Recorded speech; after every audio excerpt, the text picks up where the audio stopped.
Hello, नमस्कार साथियों। आप सभी का एक बार फिर से स्वागत है मेरे चैनल राधे एकेडमी पर। तो आज के इस वीडियो लेक्चर में जैसा कि आप थंबनेल पर देख पा रहे होंगे कि डॉक्टर भीमराव अंबेडकर विश्वविद्यालय आगरा, जिसे हम आगरा यूनिवर्सिटी के नाम से भी जानते हैं, जो भी छात्र बीए में पढ़ रहे हैं और उन्होंने हिंदी साहित्य अपना विषय चुना है, तो आज से हम उनके कोर्स की बात करेंगे। ठीक है दोस्तों। तो आज मैं सेमेस्टर 3 की जो अभी वर्तमान में इस सत्र में चल रहा होगा, सेमेस्टर 3 में जो भी हमारे साथी अध्ययन कर रहे हैं, तो उनकी मदद के लिए मैं कुछ वीडियो उनके सिलेबस से संबंधित अपलोड करूँगा। तो जिसमें हम देखेंगे कि एनईपी 2020 नई शिक्षा नीति के अनुसार जो आगरा यूनिवर्सिटी का सिलेबस चेंज हुआ है, तो उसमें सेमेस्टर 3 में उनका क्या सिलेबस है।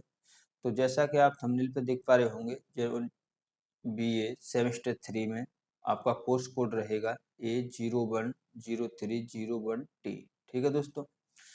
तो आज हम जिस और हमारे इस कोर्स का नाम होगा, यानी सेमेस्टर 3 में हमें जिस पेपर को पढ़ना है उसका नाम होगा हिंदी गद्य। तो पाठ्यक्रम पर चर्चा करने से पहले मैं अपना परिचय दे दूं।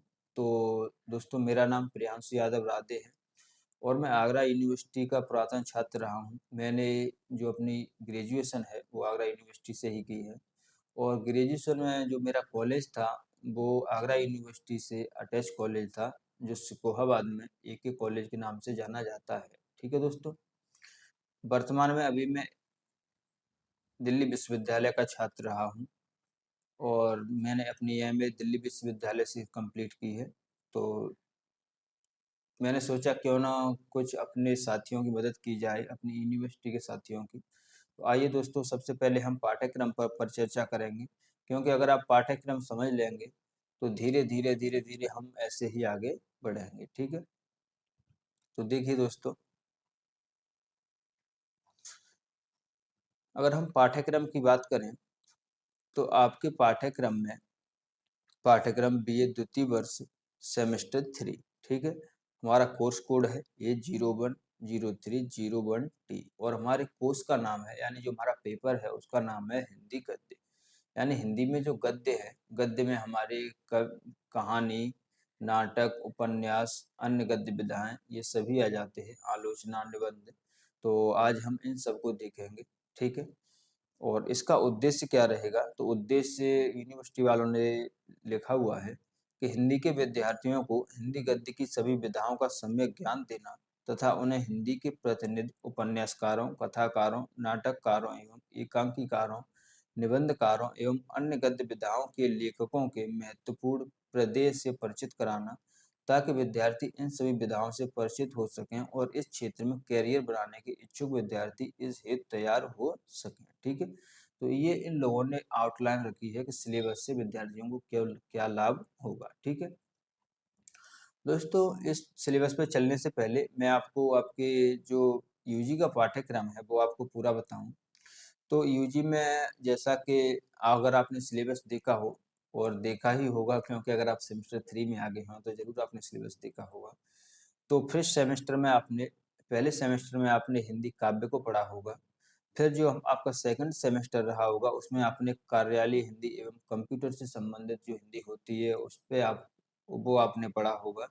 और थर्ड सेमेस्टर में आप हिंदी गद्य को पढ़ेंगे। ठीक है। तो यही जो थर्ड सेमेस्टर में इसमें जो सिलेबस दिया हुआ है वही सिलेबस मैंने आपको इधर दे रखा है।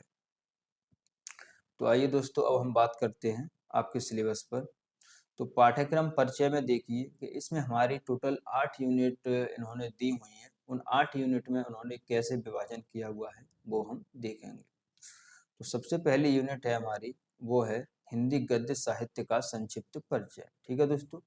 हिंदी गद्य साहित्य का संक्षिप्त परिचय, यानी जो हिंदी गद्य है उसकी शुरुआत कैसे होती है, विभिन्न विधाओं की शुरुआत के पीछे क्या कारण होते हैं और उनके शुरुआती लेखक कैसे होते हैं और किन परिस्थितियों से गुजरते हैं उस समय, उन पे क्या उस समय क्या परिस्थिति रही होती है कि हिंदी गद्य का आविर्भाव होता है।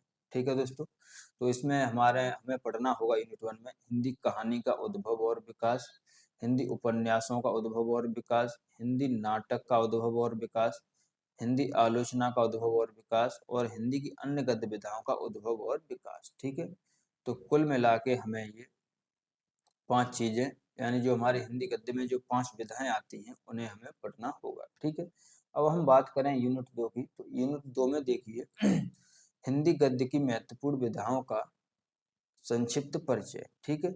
अब इनका हम संक्षिप्त परिचय देखेंगे कि हिंदी गद्य की जो महत्वपूर्ण विधाएँ हैं, ये कैसे-कैसे आगे बढ़ी हैं, तो हम उसको भी देखेंगे, ठीक है। और इनका क्या मतलब होता है, जैसे कहानी है, तो कहानी किसे हम माने, उपन्यास हम किसको मानेंगे, नाटक हम किसको मानेंगे, एकांकी, आलोचना, क्योंकि हर विधा की अपनी एक विशेषता होती है, जिससे वो पहचानी जाती है, ठीक है दोस्तों।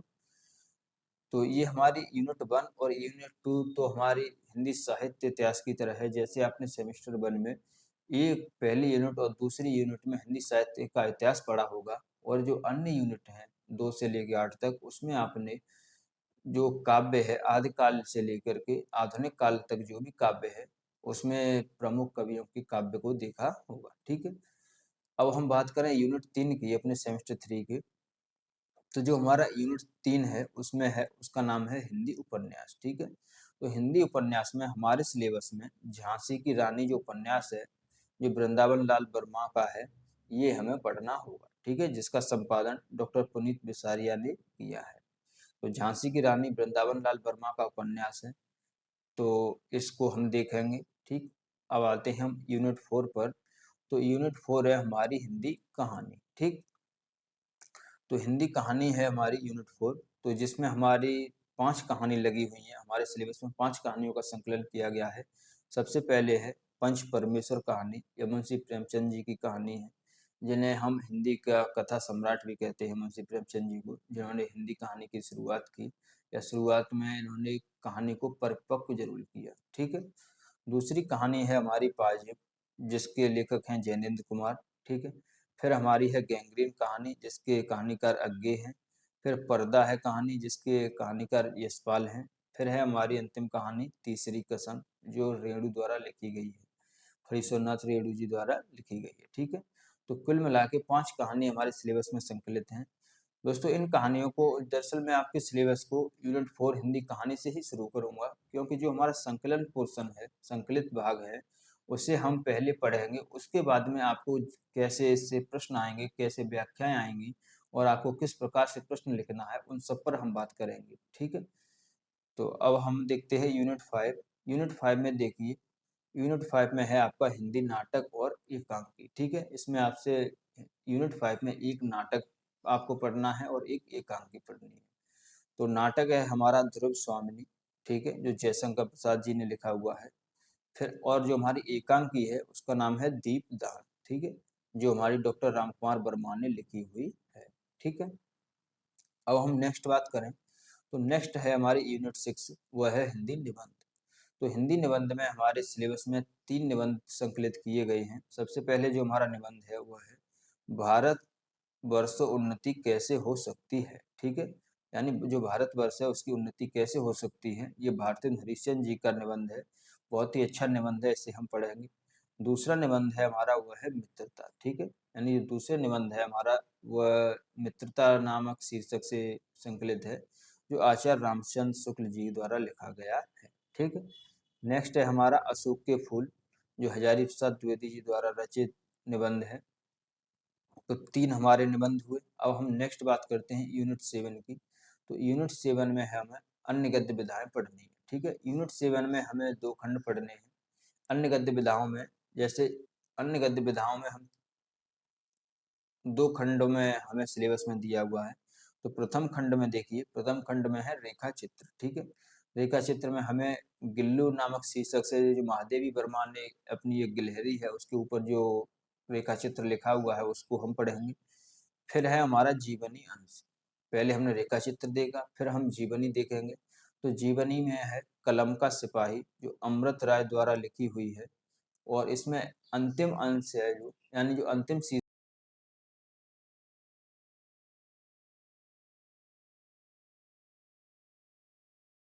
उसे हम पढ़ेंगे। नेक्स्ट है हमारा व्यंग। तो व्यंग में आप देखिएगा, व्यंग में है भोला राम का जीव, ठीक है, जो हरिशंकर परसाई द्वारा द्वारा रचित है। तो इसे हम देखेंगे। अब हम बात करते हैं नेक्स्ट यूनिट 8 की। ठीक है, यूनिट 8 की हम बात करें तो वह है हमारा अन्य गद्य विधाएं द्वितीय खंड। ठीक है, तो सबसे पहले इसमें है डायरी। डायरी भी हमारे हिंदी अन्य गद्य विधा की एक विधा है, जिसमें हमारे सिलेबस में एक साहित्यिक की डायरी नामक शीर्षक से जो मुक्तिबोध जी ने अपनी एक डायरी लिखी हुई है, उसमें एक शीर्षक है एक लंबी कविता का अंत। ठीक है, ये शीर्षक हमें पढ़ना है, यही हमारे सिलेबस में संकलित किया गया है। ठीक है, फिर है हमारा इंटरव्यू। इंटरव्यू में है मैं इनसे मिला, जो श्री सूर्यकांत त्रिपाठी निराला एवं पदम सिंह शर्मा कमलेश द्वारा लिया गया है, तो इसे हम पढ़ेंगे। जो अंतिम भाग है हमारा वह है आत्मकथा। ठीक है, जो अंतिम विधा है हमारी वह है आत्मकथा, और ये जूठन आत्मकथा हमारे सिलेबस में लगी हुई है। ठीक है, जूठन जो ओम प्रकाश वाल्मीकि द्वारा रचित है, जिसे हम दलित आत्मकथा के नाम से भी जानते हैं, और इसके हमें आरंभ के 30 पृष्ठ पढ़ने हैं। ठीक है दोस्तों, तो उम्मीद है आपको सिलेबस से परिचय हुआ होगा। अब दोस्तों, ये तो हमारा सिलेबस से परिचय हुआ। अब इसके बाद कल से मैं आपको यूनिट 4 से मैं स्टार्ट करूंगा, जिसमें मैं पहले जो भी हमारा टेक्स्ट लगा हुआ है इसको मैं आपको पढ़ाऊंगा, साथ में आपको इसकी व्याख्या करके भी समझाऊंगा। जहाँ जहाँ मुझे लगेगा कि आपको थोड़ा बताना चाहिए, जोड़ना चाहिए, वहाँ मैं आपको बिल्कुल मदद करूंगा। तो आप निश्चिंत बने रहिए। और अब आप एक काम कीजिएगा दोस्तों, आप मेरी एक मदद कर सकते हो कि आगरा मैं अभी दिल्ली में ही रहता हूँ और दिल्ली यूनिवर्सिटी से मेरा संबंध है। तो फिलहाल आगरा यूनिवर्सिटी से आप जब मेरी वीडियो देखो तो ज़्यादा से ज़्यादा अपने साथियों को शेयर कीजिएगा, ताकि सभी दोस्त या सभी साथी हमारे इससे मदद ले सकें। ठीक है दोस्तों, तो ज़्यादा से ज़्यादा इस वीडियो को शेयर कीजिएगा, लाइक कीजिएगा, और मेरे चैनल को सब्सक्राइब कर लीजिए, जिससे आपको प्रत्येक वीडियो मिलती जाए। ठीक है दोस्तों, अगर आपको कोई भी प्रश्न पूछना हो तो आप कमेंट बॉक्स में पूछिए। और एक और बात दोस्तों बताऊं मैं, जो आपकी सिलेबस की पीडीएफ है, ये मैं अपने जो ये वीडियो डालूंगा इसके डिस्क्रिप्शन में आपको मेरे टेलीग्राम चैनल की लिंक मिल जाएगा। तो उस लिंक के द्वारा आप मेरे टेलीग्राम चैनल से जुड़ जाइए, वहीं पर आपको ये पीडीएफ मिल जाएगी। ठीक है दोस्तों, धन्यवाद। मिलते हैं नेक्स्ट वीडियो में, जिसमें हम आपके यूनिट 4 से स्टार्ट करेंगे, हिंदी कहानी से। ठीक है, और जो हमारा हिंदी गद्य का साहित्य का जो यूनिट 1 और यूनिट 2 है, इसे भी मैं जल्द ही करूँगा, लेकिन अभी हम यूनिट 4 से स्टार्ट करेंगे। ठीक है, यूनिट 4 हमारी हिंदी कहानी है। तो नेक्स्ट वीडियो में हम जो पहली कहानी है हमारी पंच परमेश्वर प्रेमचंद जी की, इस पर बात करेंगे। ठीक, धन्यवाद दोस्तों, मिलते हैं नेक्स्ट वीडियो में।